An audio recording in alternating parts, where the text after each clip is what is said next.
I'll be showing you today is how to make a simple mask. Grab your piece, fold it over, making sure the lines match up, and then just give a quick iron to that line to flatten it out. You're going to put it in the machine with this side away.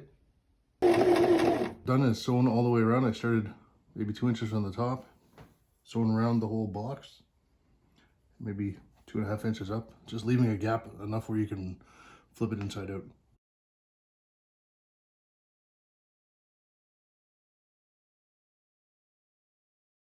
You want to take your wire, grab a pair of pliers, and just grab from the end, give it a little pull, and then just squeeze that nice and tight. Do the same thing on the other side.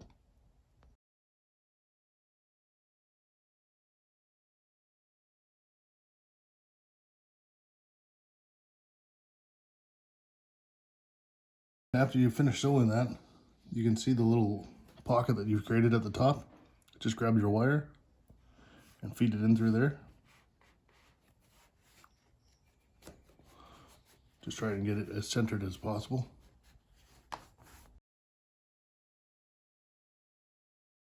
Opening that you've left, just reach inside and turn it inside out.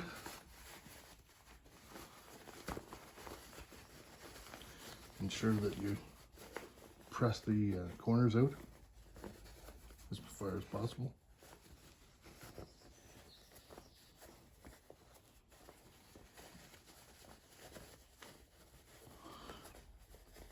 When you're done that, you may need to straighten the nose piece. So right now the nose piece is in there and it's got 2 layers of fabric on either side to protect it. It can still move back and forth, but people can adjust it, and then that way it's not going to tear through. When you're left with that opening, what you're going to do is just fold them in on each other, and then you're going to sew along this line.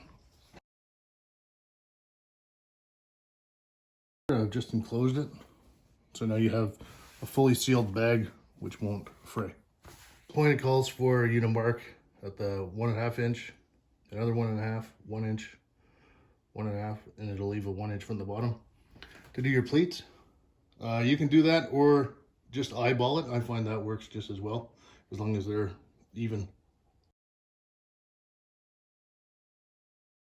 Where you want them, just run an iron over them quick and that'll hold them in place. And as you can see, I just eyeballed it and they're fairly even. What I'm gonna do now is sew down across the bottom and back up. Be careful on this spot, these spots here, because the feet might catch it and pull it. If it starts to do that, just stop, make sure your needle's down and lift up the foot and readjust. It's bunched up a little bit there, so I just want to lift the foot up, square that up, and continue going.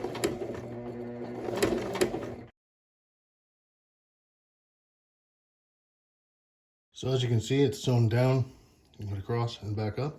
What you want to do at this point is flip it over. Now I've marked 1 inch from the edges, and you don't have to necessarily do that. What you're going to do is lay your paracord or bungee cord or whatever you have in there and fold over. Try to keep this fold as small as possible. I marked a 1 inch line to line up my stitching, but you don't really need that as long as it's lined up and small, not way over here. You want to keep that as small as possible without sewing over the rope.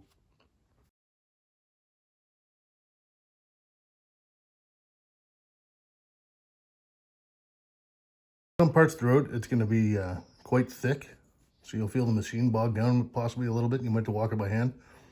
What I would recommend is get yourself some denim needles. They tend to break less.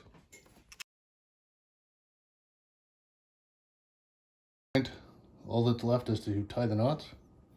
So you just loop it over the other side. Just tie a simple knot.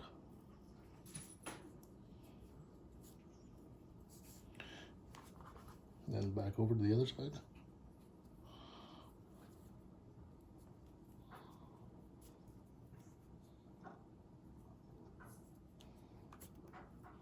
And this is just simply a knot like you would find in a kid's bracelet or whatnot. And with bungee cord, it's just a simple knot. Sewing it is the same process. Everything with the bungee, you may have to give it a little snug pull.